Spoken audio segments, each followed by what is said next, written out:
تعالى اقول لك ازاي الزمالك يكسب ماتش سموحة اللي جاي. اعمل لايك واشتراك وتعالى. بسم الله والصلاة والسلام على رسول الله. اول حاجة الكلمتين اللي عمالين يترددوا اليومين دول: سموحة ضعيفة في العرضيات، سموحة ضعيفة في العرضيات، سموحة ضعيفة في العرضيات. عايزين نلعب باتنين مهاجمين، عايزين نلعب مش عارف ايه. ايه ده؟ بس صلي على النبي كده. هفهمك حاجة: انت لما تلعب باتنين مهاجمين وتلعب باتنين نص ملعب بدل تلاتة، انت اصلا بتلاتة نص ملعب ما بتمسكش نص الملعب، عشان جودة نص الملعب اللي عندك سيئة. فانت تقلل، بدل ما هم يبقوا تلاتة يبقوا اتنين. ما انت ممكن تلعب على المهاجم الواحد ده، صح؟ يعني انت ممكن اصلا تلعب على المهاجم الواحد ده، صح؟ وبدل ما تلعب باتنين تلعب بواحد بس، تلعب بيه، يعني تلعب بيه صح. فبسم الله الرحمن الرحيم نبدأ كده ايه بالتشكيلة. اولا المهدي سليمان في حراسة المرمى. تمام. هتقول لي احنا عايزين عواد علشان الكونفدرالية بقى، واحتمالية ركلات الترجيح والحاجات دي.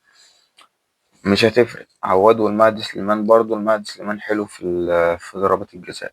في اليمين هيبقى محمد إبراهيم، طبعا عشان عمر جابر غايب. قلبين الدفاع هيبقى محمد إسماعيل وحسام عبد المجيد. حسام عبد المجيد لسه مشاهدنا ماتش الأهلي.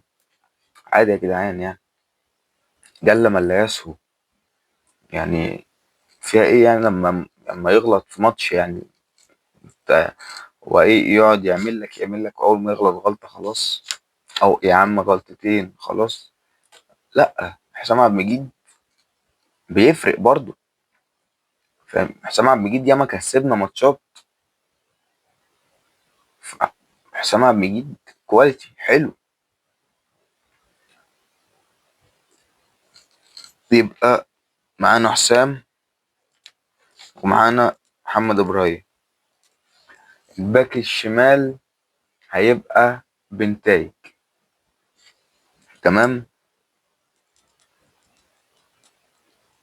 هتقول لي ليه مش فتوح؟ هقول لك استنى، هقول لك بقية التشكيلة، استنى. في نص الملعب بقى الستة، مين اللي هيلعب ستة؟ هقول لك محمد شحاتة ما يلعبش ستة. أول حاجة محمد شحاتة ما ينفعش يلعب ستة، لأن محمد شحاتة مش ستة أصلا، ولا يصلح إن هو يبقى ستة، عشان هو من أسباب خسارة ماتش الأهلي. هو أصلا يعني محمد شحاتة ثغرة في ستة، ده بيبقى في ظهره ثغرة بنت لذينة، بيبقى فيه لوب كده، وبيبقى فيه حتة مفقودة ما بين الستة واللي هو الخمسة اللي هو المدافع. طالما محمد شحاتة هو الرقم ستة، فاحنا الستة اللي عندنا هو يوسف الفرنسي، هو الستة الوحيد، وكابتن معتمد دخله في القايمة، فإن شاء الله بإذن الله يبقى إيه، يلعب بيه. فهيبقى يوسف الفرنسي الستة. هيبقى جنبيه التمانية، اللي جنبيه محمد شحاتة. التمانية اللي جنبيه مين؟ شحاتة. شحاتة هينفع في التمانية ويأدي لك في التمانية، هو أصلا إيه، دي الحتة دي بتاعته. قدامهم بقى العشرة اللي يلعب قدامهم يبقى آدم كايد. هتقول لي عبد الله فين؟ هقول لك عبد الله، عبد الله في اللا لا لاند. عبد الله بقاله كام ماتش مرهق، حرفيا حرفيا مرهق جدا.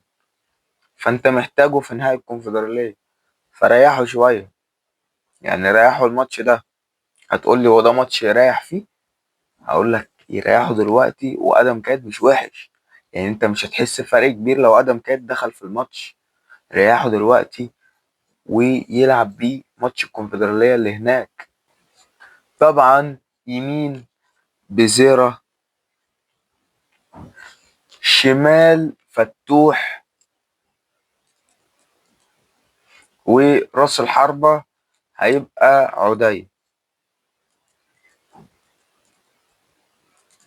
انا اكتر واحد في الدنيا في العالم انتقد عدي الدباغ، اكتر بني ادم انتقد عدي الدباغ، بس احنا في امس الحاجة لعدي الدباغ. ناصر منسي مش في حالته، وسيف الجزيري لسه ما رجعش. سيف الجزيري على فكرة لو وقف على رجله يقعد كل مهاجمين الدوري يقعدهم على جنب. بس سيف الجزيري راح في داهية، خرج ولم يعد.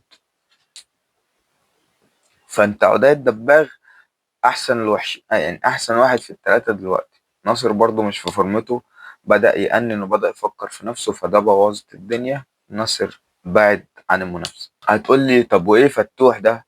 هقول لك فتوح وبنتايج هيبقوا هما الاتنين بيعملوا بقى تشينج مع بعض. هما الاتنين واحد هيخش واحد يرجع، واحد يهاجم واحد يدافع. واديك شفت بنتايج لما بينضم للهجوم بيعمل ايه؟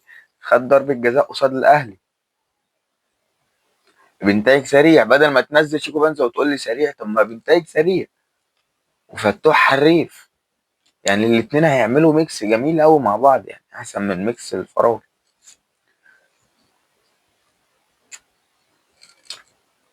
هتقول لي يا قلب اخوك انت كده عملت لي التشكيله، هو ايه مفيش غير تشكيله؟ هقول لك لا، في حاجه اسمها تكتيكات بقى. التكتيكات ايه هي يا كابتن؟ كابتن مدحت، ارجوك. كابتن مدحت مين؟ كابتن معتمد، ارجوك. الفرقه لو بتلعب لو بلوك، ارجوك بلاش كره طوليه. ارجوك يا كابتن مدحت، ارجوك يا كابتن معتمد، بلاش كره طوليه. ما عندكش اللي ينزل ويلعبك. ما عندكش اللي ينزل ويلعبك في ال 18 هناك. يعني انت تلعب اللو بلوك، هم اصلا متمركزين هناك، او الميديم بلوك برضو. مش ما عندكش اللي يلعبك، ما عندكش اللي يستلم ويلعبك. يعني لو يعني انت ممكن انت 85% مثلا مش تبدأ بالتشكيلة اللي انا عاملها دي. يعني التشكيلة دي يعني اللي هو ده من وجهة نظر انا، يعني التي لا قيمة لها على الاطلاق. فانت مثلا هتنزل ناصر. ناصر بالكرة اللي بتجيله بدماغه ما بيوقفهاش، بيودي في اي حتة. فبلاش يا كابتن الكرة العالية. اللعب على التحولات ده كان احسن حل قدام اقوى فريق دلوقتي في الدوري اللي هو بيراميدز. انت الجون اللي جبته في بيراميدز اللي هو الجون الوحيد اللي خلص الماتش كان بسبب التحولات. والجون التاني اللي هو اوفسايد برضو، اللي هو ان انت جبته واتحسب اوفسايد، كان من التحولات برضو. هو احسن انت بتلعب على التحولات صح، لان انت يعني اللي هو ايه ما عندكش اللي ياخد الكرة ويحولك لجوه غير بزيرة.